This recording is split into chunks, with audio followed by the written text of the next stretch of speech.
Running backs belong in tier 1 for dynasty football. We're talking about that in today's video. As always, like and subscribe. Leave a comment, please, on your thoughts, where you agree and disagree. I love debating in fantasy football. So leave your thoughts in the comments, and we're just going to jump right into it.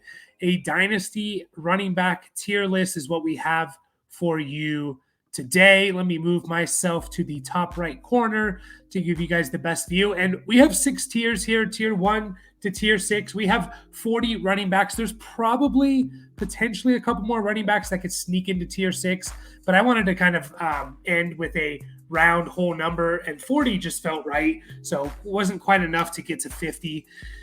So we're just going to jump right into it. And I kind of have reasonings for each tier that I'm going to go over. And also when it comes to dynasty, it's very strange, but just because someone's in tier 4 versus tier 5, that doesn't necessarily guarantee that I want those guys over some of the guys in tier 5. I know that maybe that doesn't make sense, but hopefully it will. Dynasty, everyone has different teams in terms of where you're at. Are you rebuilding, competing? Are you kind of in the middle? So I think that comes into play when judging these tiers. And yeah, we're going to start off with tier 1. Now, normally for my ranking videos, like I did for the receivers, tier 1 was kind of which receivers could you make an argument to take number 1, be the first receiver off the board? And I had 3 guys in there. Tier 1 for running backs to me is a little bit different. Tier 1 basically includes guys that are young, can be the running back 1 on the year, top 5 running back.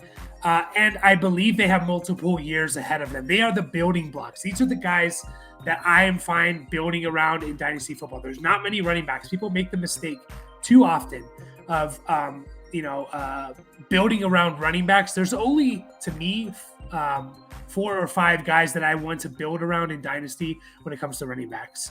So, of course, Bijan Robinson to me is still in the tier 1 of this. Breece Hall is a running back that I am totally happy building around.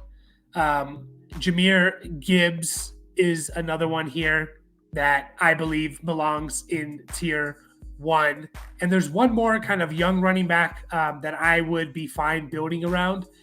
And that's Jonathan Taylor. Now, I don't think you can make an argument for Jonathan Taylor over a guy like Bijan or Breece Hall, but Jonathan Taylor's young. He's been an RB1 already. We've seen his talent, and he's been locked up to a contract. The contract is the big thing to me. I kind of know what I'm getting out of Jonathan Taylor for the next 2 or 3 years, and that's just very rare when it comes to running backs. And there's one more guy that isn't quite as young as these other guys. That is CMC, but he's just so damn good. Like, he can literally break fantasy football and win you your championship that I have to put him in tier 1. I think next year we're still getting a top tier CMC season. I wouldn't be surprised if we have 2 more years still from him. So that's my tier 1. Guys that I'm fine with building around. I can see multiple years of top 5 running back production. And these are the only guys that I kind of look beyond 2024 for. Don't make the mistake, guys, of having too many running backs saying, oh, yeah, I have this guy locked up for 5 years. These are it. These are the guys you can kind of look beyond 2024. And to me, there's no other running backs as of now that you can do that with. Now, there's a couple that could jump into there. And definitely could. And we're going to get into that with the tier 2. Tier 2 to me is guys that could finish top 5. And I'm pretty sure they have multiple years ahead of them, but there's some slight doubts. There's some slight doubts. There's not really any doubts to me with Bijan, with Breece, with Gibbs, with JT and CMC. There is just some a little bit of concerns. And it will make sense as we get into it here. I only have 4 guys in this tier. Only 4 guys. We have Devon Achane. We have Achane here. I think Achane is good enough to be explosive like we saw last year, and I think he can be good for multiple years. Very efficient. Doesn't need a super high volume type of running back. However, there are some concerns. The size was a concern coming in. Can he hold up? He got injured in preseason. He got injured multiple times in the regular season. Is he just going to be a 10-touch guy, or is he going to get a bump to where he can get into that top 5? There's some concerns with Achane. I'm fairly certain he's going to be a good running back, top 10 running back for multiple years beyond 2024. But I'd like to see a whole season of him healthy and getting a decent workload. Kyron Williams is in this tier, and it just simply, I believe Kyron, again, what he did last year was insane. He was like the second best running back on a per game basis to CMC. The only slight concern is like the future of the Rams in general. Now, I think the Rams, because they had such a successful season last year, they're obviously coming back, Stafford and McVay, this following year. However, what if they just bottom out again? What if Stafford gets hurt or Kupp gets hurt or all this stuff, and McVay and Stafford retires and McVay goes and gets a bunch of money to call games or something? So there's some concerns there, but am I fairly certain he's going to have multiple years beyond 2024? Yes. Just like to see it for another year here with Kyron. We got to factor in the draft capital. He is a smaller back as well, things like that. Kenneth Walker. Kenneth Walker is on this list. There he is. Kenneth Walker, to me, is a super talented running back. He was a second-round pick just a couple years ago. He's had back-to-back good years where he's looked like one of the better runners in the league. There are some questions here, mostly because it's a new coaching staff. Are they going to go to more a 50-50 backfield? Are they going to give Kenneth Walker basically 65, 70% of the carries or touches? I lean towards they're going to give him a majority of the touches just because I think he's just so much better than Charbonnet. I just think he's such a good running back, in my opinion, and talented runner, explosive runner that I think talent is going to win out here. So Kenneth Walker is in my tier 2. And then we have another guy who's kind of a tweener between tier 2 and tier 3. It's Saquon Barkley. And I still put him in tier 2. I know the age, he's up there in age. He's going to be 20. Oh, no, he just turned 27. So he's still young enough to me. He's 27 and 28. I still see 2 years out of Saquon Barkley, really good years. And man, what if he just gets the perfect landing spot like CMC did with San Francisco, and some team uses him like San Francisco's been using CMC, and we just get 2 monster years from Saquon Barkley. So I still want to put him in tier 2. He's a little bit different than the other guys in terms of the age, but I just think he's such a good running back, and if he gets on the right team, man, he could just smash for 2 years. So that's my tier 2. That's it. Just 4 guys in there. Those are, again, guys that I think could finish top 5. Probably top 10, top 12 guys. I'm fairly certain they have multiple years, but there's slight doubts compared to the tier 1 guys. Tier 3, we get a little bit bigger here. I believe we have 6 or 7 running backs here. These are guys that should finish top 12, I should say. But beyond 2024, there's just questions to me. There's more than just slight concerns. There's actual questions here for me. So this includes guys like Travis Etienne, who I know people love. I'm a little bit lower on Travis Etienne than the consensus, I'd say. I think he's like a top 7 or 8 running back according to Keep Trade Cut. I just don't know where he's going to be after 2024. I don't know if this team's going to bring him back. I don't know if they want to use him like they were using him at the beginning of the year, where he was just an absolute monster. He was like 85% of the snaps. He was like the RB3 on the year. And then after the bye, the last, 7, 8 games of the year, they started to give other running backs more run, and he was playing 60 to 70% of the snaps. I think that's kind of where they want to use him more, which is still really, really good. I still think he'll be a top 10, top 12 running back if he stays healthy next year. But the fact of the matter is, he's he's going into his 4th year. I don't think they're going to give him a 5th-year option. Maybe they do. Maybe I'm wrong. But I just don't know where he's at beyond 2024. He could just be on a completely different team, in my opinion. And I think last year, in terms of touches, was probably the best we're ever going to see for Etienne. So he needs to be a little bit more efficient and a less touchdown dependent, in my opinion. So Etienne is in this list. James Cook is in this list. Again, he's just he's just one of those players, like, man, give him the ball more. And they started to do it when they changed offensive coordinators last year. But I just don't know if they fully buy into, like, James Cook is our guy. Josh Allen's always going to steal rushing touchdowns from him. So he needs to score from like 10, 15 yards out. And I just don't know if they're fully convinced that James Cook's their guy. Honestly, I don't know if they do, if they are or not. So, could he sneak into tier 2? Yeah, I think he could. Any of these guys could, in my opinion. But as of right now, I just think there's some decent amount of questions. Did they bring another running back in to kind of be like they want to limit James Cook to like 12, 15 touches a game and not give him more than that. I just don't know. It's just too inconsistent with the Bills offense and Josh Allen and running backs under the Bills with Josh Allen as the quarterback. Rachaad White's another one here. As soon as I find him, here he is. Really good season. Top 5 running back last year, was awesome. Caught a bunch of passes. I think he's, pencil him in for that next year. Top 12 running back, in my opinion.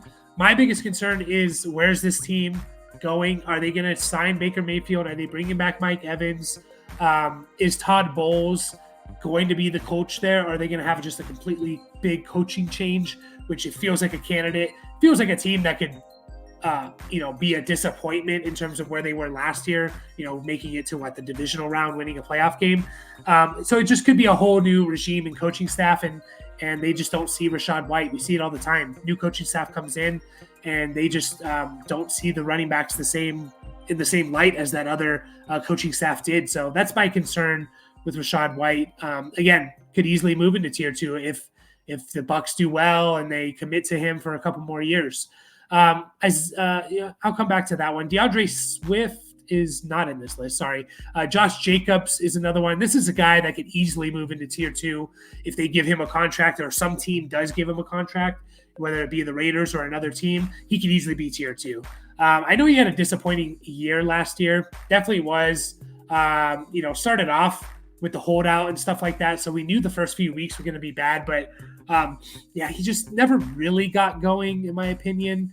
But I kind of I think he's more like he was in 2022 than 2023. So he missed the last 4 games, still averaged 12 and a half PPR points, which is up there to be like a top 12 running back, in my opinion. That should be a top 14 running back most years. So, Josh Jacobs, if he gets a contract, I'm recording this on March 2nd before free agency starts. So if he gets a contract, Josh Jacobs moves up into the tier 2, in my opinion. Another guy here is Joe Mixon. Joe Mixon was a tough one. I was kind of debating tier 4 for him, but then I kind of thought about it. I was like, the most likely situation for Joe Mixon is that he's back with the Bengals and they just feed him the ball like they have been the last few years. This is a team with Super Bowl aspirations. I don't think they want to mess around with letting good, proven players go, especially because they can afford it. They don't have to cut him. They have a bunch of cap space. His cap hit isn't that crazy. So I think he's back with the Bengals in 2024. He has another top 12 season due to volume. And then beyond that, I don't know. He's getting older. And we just can't predict anything beyond 2024. And then one last guy is Isaiah Pacheco. He's a little bit different than these other guys. I think he's established on the Chiefs for 2 more years. I don't think the Chiefs want to pay running backs a bunch of money. They have him for 2 more years. They're going to use him. He's on a really good offense. However, I don't really think he can be a top 12 running back if in the ideal world, everyone stays healthy. He could be top 12 because he plays 17 games and a bunch of guys miss games. I just don't know if he's going to be top 12 per game. He's probably more of a top 15 back. So he's kind of a mix of like a tier 3, tier 4. But I put him in tier 3 because at least we are fairly certain where he's going to be beyond 2024. That wraps up my tier 3. Moving on to tier 4. Tier 4, it gets a little weird. These are guys that I think could be solid RB2s, probably have a couple seasons of that. And then there's some wild cards that are thrown in there. So, guys that I still think there's hope. Javonte Williams, I just think he's super talented. I knew last year was going to be a tough year for him coming off that major injury. Would have liked to see more at the end of the year, but man, he was just so good coming out of college, in my opinion. Can he be a full workload guy? I don't know, but the fact that I still think he's going to be on the Saints. Sean Payton historically has really good running back rooms for fantasy football. So I still want to bank on that. Even if he only gets like 200, 220 touches, I think he could be really good RB2 for fantasy football. So I'm still going to put him in tier 4. David Montgomery, he should be on the Lions for 2 more years. His contract is 2 more years. Now, I think they have an out after 2024, but I don't think it's a lot of money that they're investing in him in 2025. So I just see him being a solid RB2 once again for multiple years. Ramondre, I still put Ramondre in this category. A little bit of questions where he's going to be beyond 2024, but I think they're going to roll with Ramondre in 2024. They probably use multiple running backs just because the offensive coordinator is coming from the Brown system. They always use two running backs, as Alex Van Pelt. They always use two running backs. So, but they also have two running backs that are capable of being fantasy relevant. I think Ramondre is still an RB2 for a couple more years here. Najee is also in this list. Hate him or love him, he's going to get the volume for the Steelers. What is this? His fourth year. So I think they probably have him for at least another year or two. And he's just going to get the volume. He's going to get the volume. He could be a top 12 running back if he gets the right volume. Arthur Smith there. I like that for Najee. So, I'll put Najee in this tier 4. And then now we start getting into like the wild card guys for a couple of different reasons. DeAndre Swift, I'll still put in tier 4. The guy on a per touch basis is really good when he gets the ball. Can he get back to more catches if he goes to the right team? If he goes to the right team, he could be like a Rachaad White. Like he could be Rachaad White or Austin Eckler of the years past. Maybe not with 20 touchdowns, but in terms of the rushing and pass catching combined, right? He could be that. He was kind of not that in Detroit. He was kind of more of a runner in Philly just because of their offensive system. So he's a wild card because we just don't know where he's going to be. I see upside of like a top 12 guy, but also, there's a lot of question marks, which is why I put him kind of comfortably in tier 4 here. Another guy with a lot of question marks, in my opinion, Tony Pollard is another guy. Man, we all expected him to be a top 5 running back this year. Did not pan out. Was the injury, the broken leg, ankle that he had in the playoffs in the 2022 season, that come into play a lot? Is he back with Dallas? We don't know. Does he go to another spot where he's the guy? Or does he just go back to what he was in 2022, which maybe is the best thing for him, where he's a 15-touch player, where he gets 4 or 5 catches and 10 carries, something like that. Maybe that's best for him. And just he's more efficient than he is a high volume running between the tackles. He also kind of like Swift, to me, has upside of still a top 12 guy, which is why I put him in tier 4. But a lot of question marks. Brian Robinson is another guy. We saw him be a top, an RB2 this year, but a whole new coaching staff is coming in. Do they believe in Brian Robinson? Cliff Kingsbury is the offensive coordinator, defensive-minded coach. They're going to have a new rookie quarterback. I just don't know. Do they believe in Brian Robinson as their guy? If they do, then he's probably potentially he's comfortably in the tier 4 with like Montgomery and Javonte Williams. Do they bring in someone else and they don't believe in Brian Robinson? That's a possibility. So a lot of questions around B-Rob. And then 2 more guys here with potentially good, Zach Charbonnet. Here he is. Zach Charbonnet, a lot of question marks here. Again, it's a new coaching staff, which is the big thing. He was a 2nd-round pick. Didn't really do much last year in terms of fantasy relevancy. I think Kenneth Walker is a step above him and just a better running back. But there's some question marks there. Like, what's this new coaching staff do? Do they want to run the ball a lot? Seems like they do with Mike McDonald coming in, defensive-minded coach, wants to run the ball a lot. But are they going to do 70-30? Are they going to do 50-50? We just don't know. Lots of question marks there. And then Tajay Spears. Obviously, the question marks are, is he going to be the workhorse running back for Tennessee? Now, according to Keep Trade Cut, Tajay Spears is like a top 15 running back.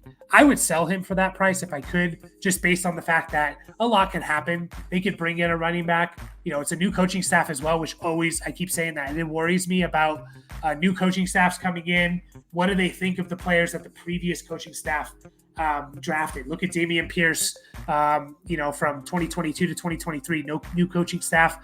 He just didn't fit their system. Does Tajay Spears fit the system for, was it Brian Callahan, the offensive coordinator for the Bengals, now the Tennessee Titans head coach? Does he fit his system? We just don't know. I would sell him based on the fact that people are thinking he's going to be the main running back, but there's a good chance that he's just kind of a 1B or something, or an RB2. So lots of question marks in tier 4, RB2 / question marks. That is my tier 4. Tier 5. Now, this is where I mentioned at the beginning of the video. Just because I have some guys in tier 4 and some guys in tier 5 doesn't mean I'd rather have them than the guys in tier 5. As you're going to see here, tier 5 is basically high upside, high risk, mostly due to age. These are guys that I kind of want to get off of in the offseason if I can get a good price for them. But I also kind of want to buy them if I can get them super cheap, because people are like, they're old, they're over the hill. Or I want to buy them in October when my team's competing and I need to add a couple pieces to really round out my running back room. That's kind of how I like to play with running backs in general. It's just kind of go in with running backs, see how my team does the first 6 weeks. If I start to hit off, running backs are the easiest position to acquire. So these are the old guys. These are the old guys that could still put up top 5 seasons, top 12 seasons. They can also just be old and fall off a cliff. This is the Aaron Joneses of the world, the James Connors, the Derrick Henrys, Austin Ecklers, Nick Chubb, Alvin Kamara is in this list, who I think is 29 or going to be 29. Did I get everyone? That is 6, 1, 2, 3, 4, 5, 6. Oh, and Raheem Mostert, who's like 32 or something. These guys, I wouldn't be surprised if we're looking at it in 2024 and saying, holy crap, Aaron Jones is a top 5 running back. But I also wouldn't be surprised if we say, oh crap, Aaron Jones is RB40. Look at Austin Eckler this year. So I still think Eckler, specifically talking about him, we saw Aaron Jones look good at the end of the 2024 season. We saw James Conner look awesome for the Cardinals. I think he's back with the Cardinals. Jones is with the Packers. We saw James Conner he was awesome to end the year with the Cardinals. Derrick Henry was like second in the league in rushing. What if he goes to the Ravens or the Eagles or something? We're going to love it. Nick Chubb coming off a major injury. He's like the youngest of this group, I believe, but just coming off a gruesome major injury. Lots of question marks there. Alvin Kamara is 29 years old. His efficiency's been dipping for 3 years. Still one of the best pass catchers in the league.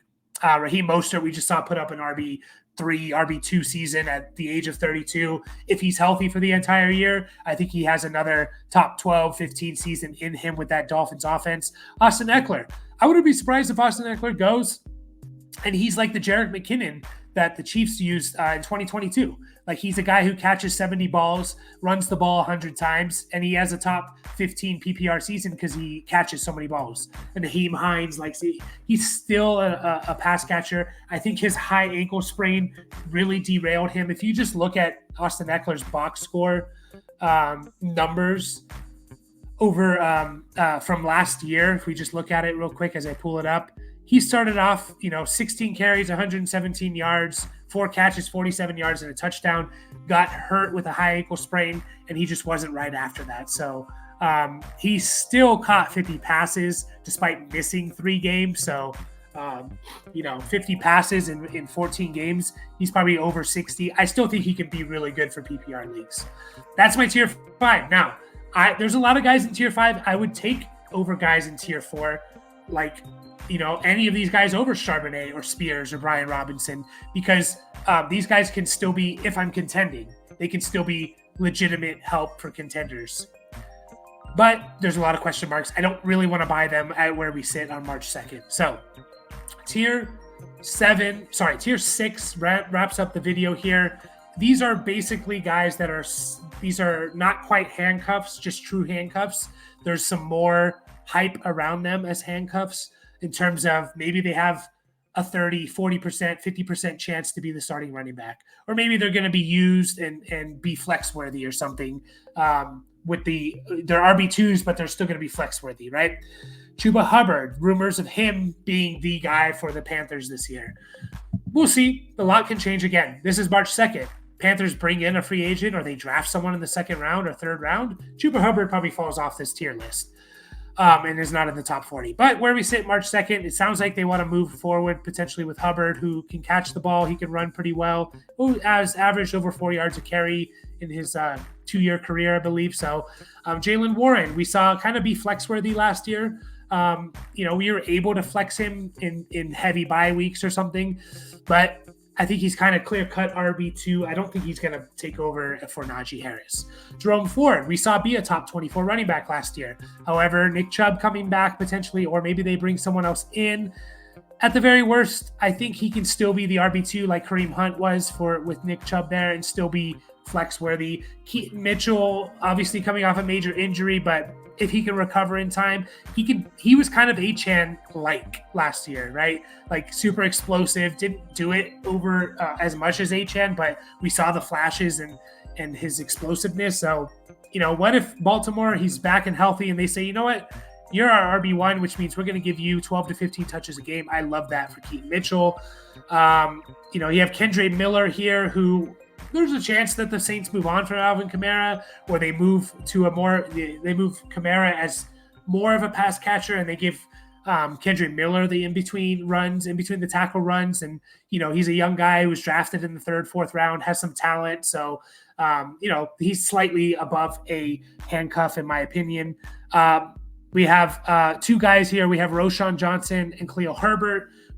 Either one of these guys could be the starting running back for the Bears next year. They could be like top 24 guys. We just don't know. So that's why they both fall into tier 6. Ty Chandler, the Vikings released Alexander Madison. As of right now, Ty Chandler, who looked good to end the year last year, he's their main guy. Now, I do think the Vikings are going to bring someone else in. They could be a contender to get Saquon or something like that. But as where we sit on March 2nd, Ty Chandler is kind of lined up to be the RB1. And then Zamir White, kind of the same situation, exact same situation as Ty Chandler. Looked good last year, is the RB under contract for the Raiders. And whoever the starting running back for the Raiders has a lot of value because they're going to run the hell out of the ball. So that's my tier list of my top 40 running backs. Hopefully the tiers make sense. There's a couple more guys given, it's March 2nd in terms of free agency that they could get a boost into this tier and make it onto the tier list depending on how free agency goes. Guys like Antonio Gibson, guys like my name is blanking on him now. Why am I Devin Singletary?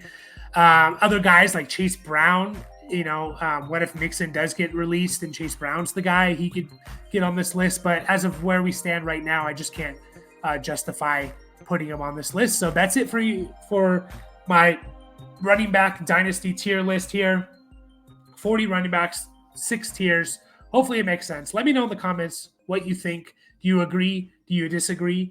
And let me know. And I'm fine with going back and forth as long as we're respectable about it. I look forward to it. So as always, like and subscribe to the channel, guys. We'll be putting out more Dynasty content. And as always, we will catch you guys all next time.